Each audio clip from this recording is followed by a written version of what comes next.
Buenas noches, Gabriela, gracias por estar acá. Buenas noches, no, gracias a vos siempre por darme la posibilidad de salir en tu programa y dar mi punto de vista sobre las cosas. Es muy importante y no son muchos quienes nos dan lugar en los medios. La idea es que todos tengan la oportunidad de estar en los medios y bueno, y desde este humilde lugar tratamos de que así sea. Gabriela, ¿qué nos está pasando como sociedad? ¿Qué ves vos desde tu lugar de dirigente política, de diputada nacional, que ante una amenaza de muerte a la vicepresidente, vos haces una denuncia y te encontrás con esto en tus redes sociales, te encontrás con estas barbaridades, con estas amenazas, humillaciones, insultos? ¿Qué sentís como mujer y como diputada, como representante del pueblo?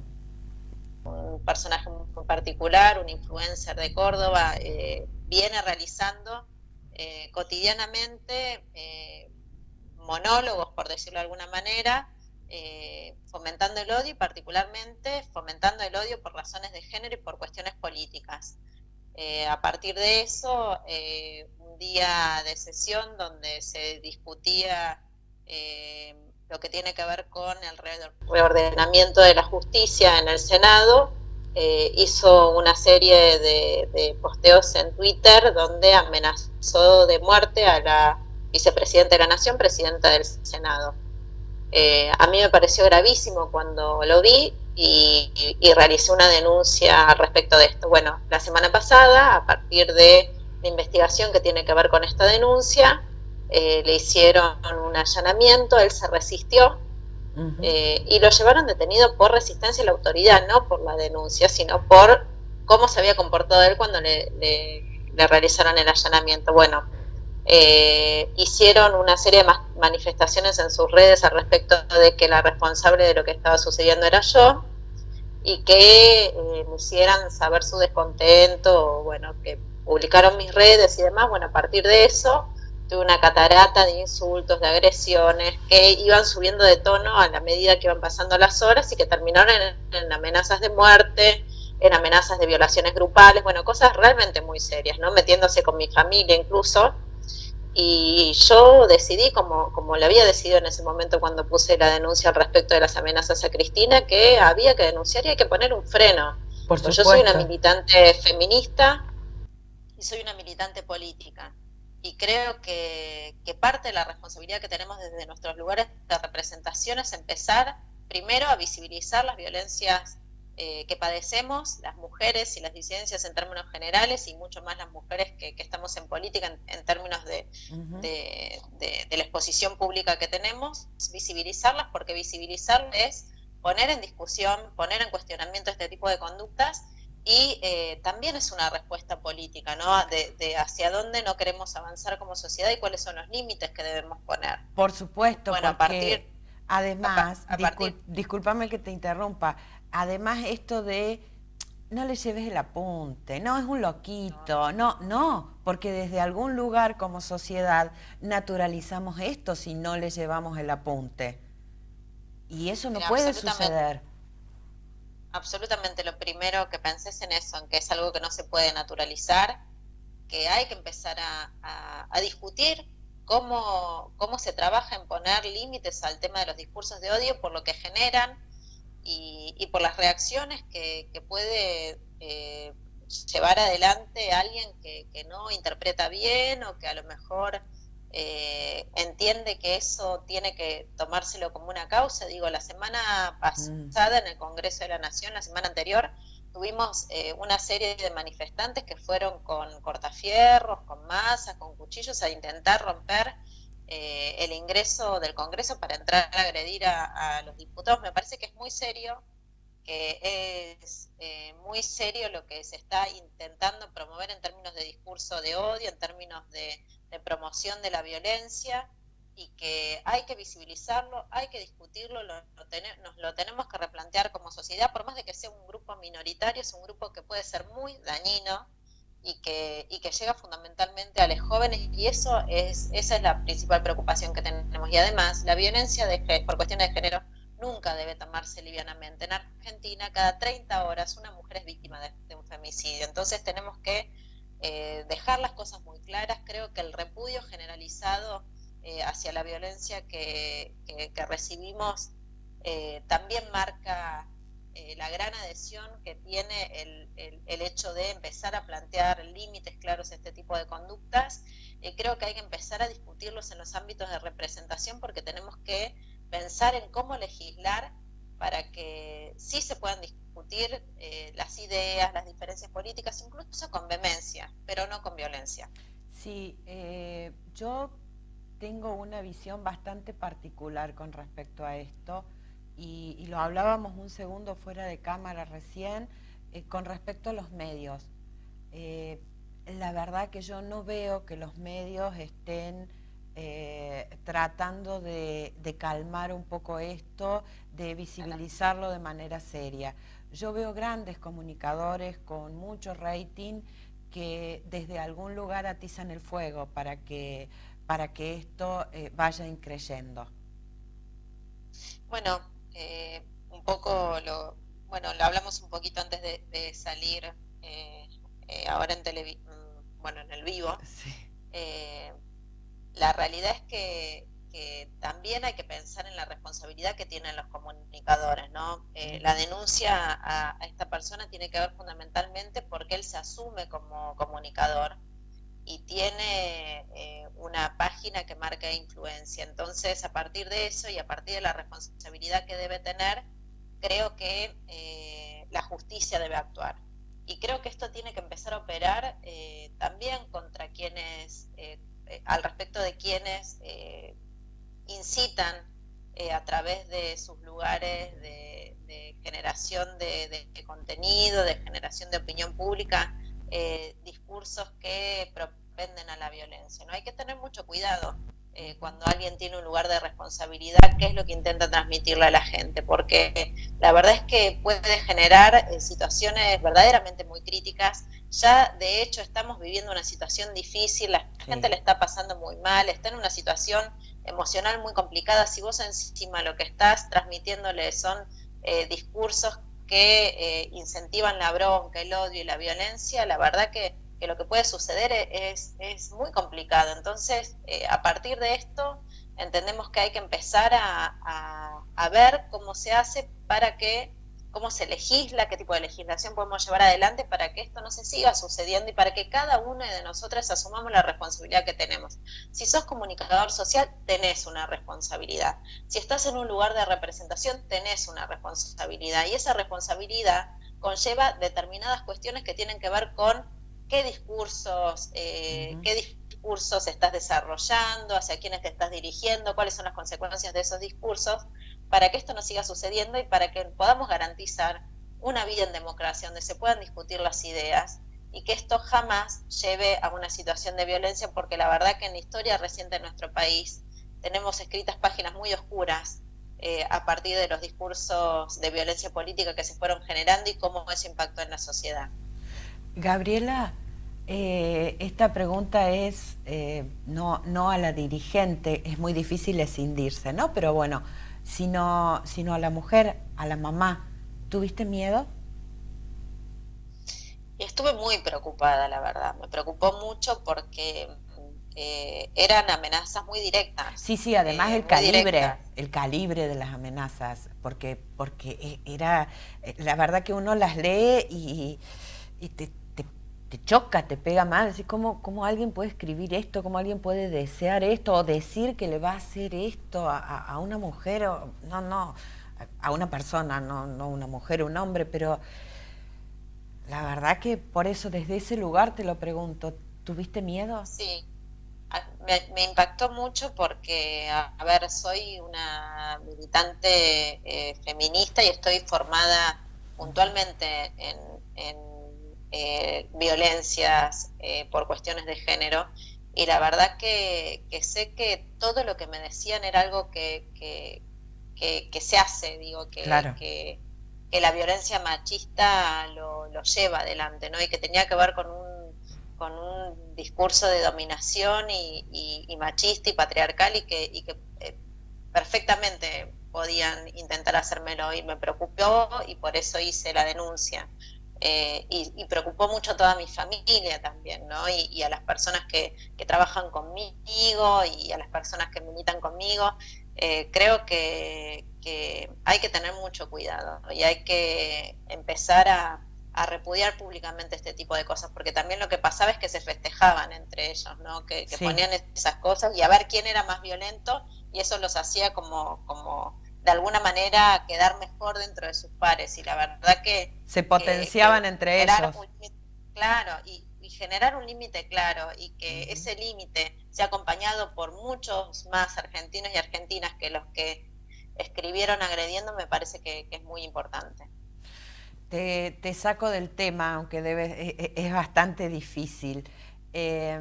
¿Cómo viviste esa jornada en la Cámara de Diputados donde bueno, también el discurso fue increyendo con un legislador de la oposición diciendo Massa está hablando conmigo y me dice que no estoy, con toda la confusión que se generó, Yo la verdad que estuve viendo la transmisión en directo hasta la madrugada, hasta que terminó, y cada diputado hablaba de la reforma de la justicia, y digo, pero no escucharon que la reforma de la justicia probablemente llegue el año que viene, porque es una ley que ya se anotaron más de 70 instituciones para conversar sobre el tema, o sea que al recinto va a llegar después de todo ese trámite legislativo de las diferentes comisiones y de las diferentes instituciones que se anotaron para poder conversar sobre la ley y participar en la ley.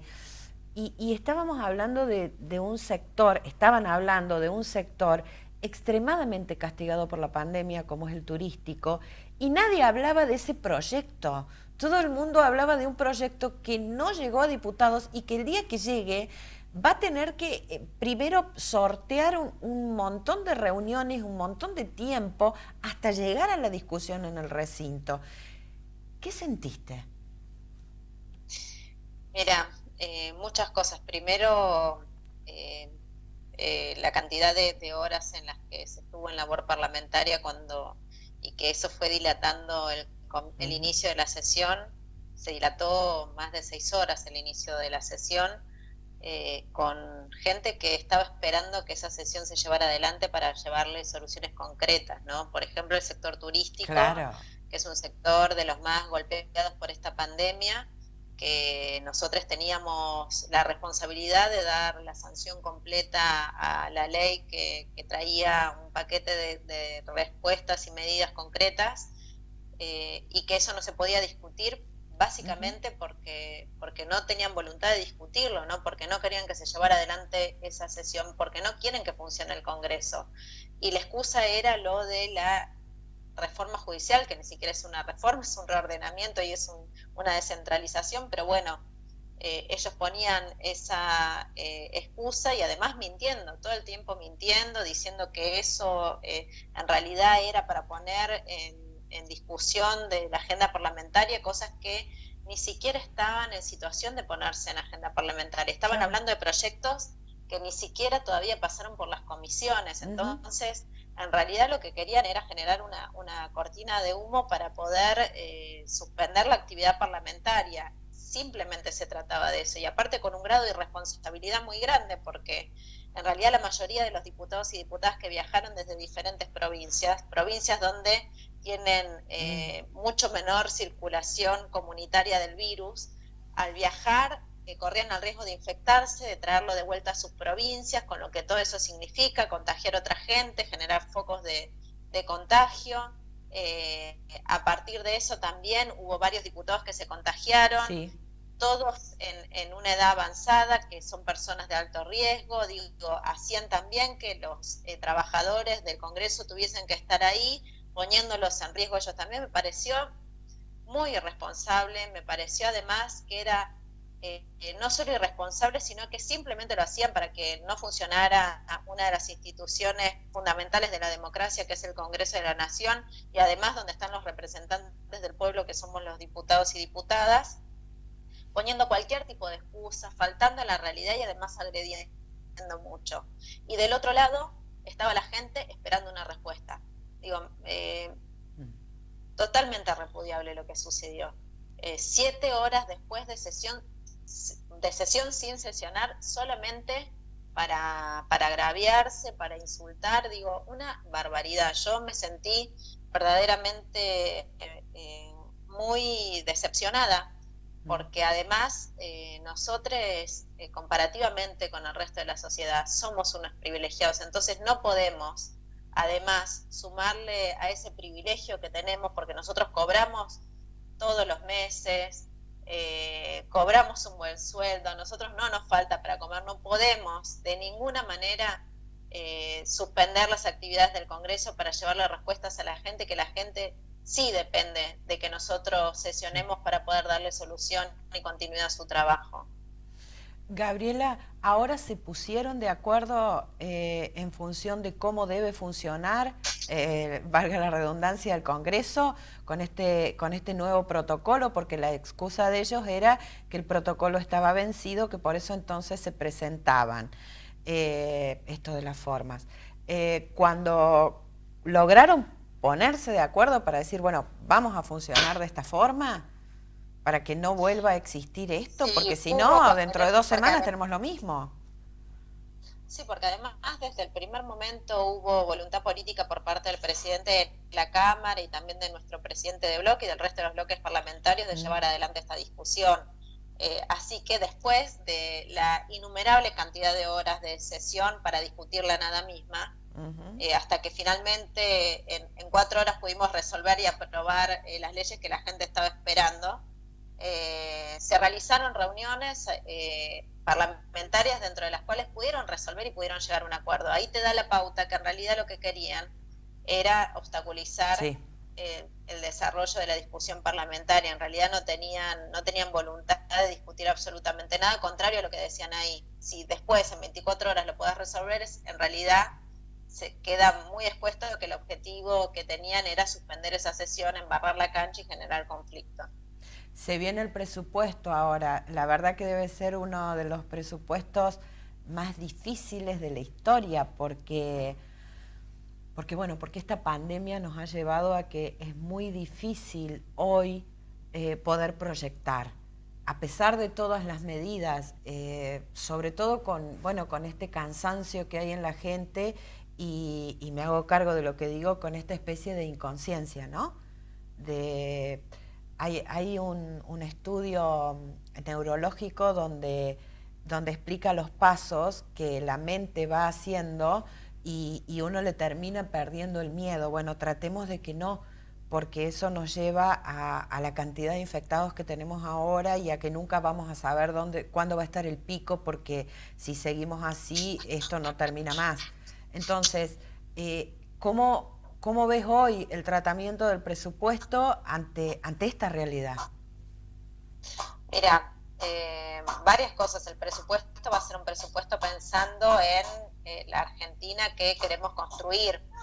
No es un presupuesto pensando en la situación de pandemia, sino cómo vamos a poner al país de pie después de esto, ¿no? Y donde se van a realizar grandes inversiones en los sectores que dinamizan la economía y que tienen que ver con los sectores que generan de la producción y con los que generan trabajo. Ahí está focalizada nuestra mirada y la mirada del Ejecutivo fundamentalmente. Y luego también otros sectores que han sido tremendamente deprimidos por el gobierno anterior, que tienen que ver con el acceso a derechos básicos de la población. Me refiero a salud, educación y también atender las diferentes situaciones vinculadas a las violencias por cuestiones de género a partir de la generación de este ministerio que va a transversalizar toda la política pública y que por primera vez en la historia vamos a tener un presupuesto con perspectiva de género donde se va a invertir fundamentalmente en políticas que permitan que las mujeres puedan desarrollar su vida libre de violencias, teniendo acceso a un trabajo en igualdad de condiciones, lo mismo para las personas trans y travestis con el cupo laboral. Bueno, va a ser un presupuesto que va a equilibrar los diferentes sectores de la economía, pero también va a equilibrar esas desigualdades históricas que venimos sobrellevando y que hay que empezar a a combatirlas con políticas públicas. Gabriela, se nos fue el tiempo. No quiero terminar la entrevista sin darte un abrazo virtual y toda mi solidaridad. Este espacio también está no solo para hablar de política, sino para visibilizar estas cosas para que no se naturalicen en la sociedad. Y me quedo con una frase tuya: cada uno desde el lugar que tiene es responsable de que esto no suceda. Aquella maestra que está frente a un aula, aquel dirigente político que tiene su grupo, aquel funcionario, aquel comunicador, aquel influencer, aquel youtuber, estos jóvenes que hoy son tan dinámicos y participan tanto. Todos, absolutamente todos, somos responsables de no naturalizar ningún tipo de violencia. Lo tomo como parámetro, te agradezco y me solidarizo con vos, y este espacio está para lo que necesites. Bueno, muchísimas gracias y espero que esto sirva también para que podamos ponerlo en discusión en el marco de la sociedad. La visibilización siempre es una respuesta a la lucha contra la violencia por razones de género. Agradezco tener la posibilidad de dar esta discusión en los diferentes espacios que me están dando para poder contar lo que sucedió, y va por este lugar, ¿no? Va por cuestionarnos como sociedad, va por el hecho de asumir las responsabilidades que tenemos cada una de nosotros, y también por empezar a tomarlo muy en serio, discutiéndolo en los ámbitos donde podemos dar una respuesta concreta para que estas situaciones no se sigan reproduciendo. Muchísimas gracias, muchos éxitos, que todo se solucione y buenas noches. Muchas gracias, buenas noches para vos también.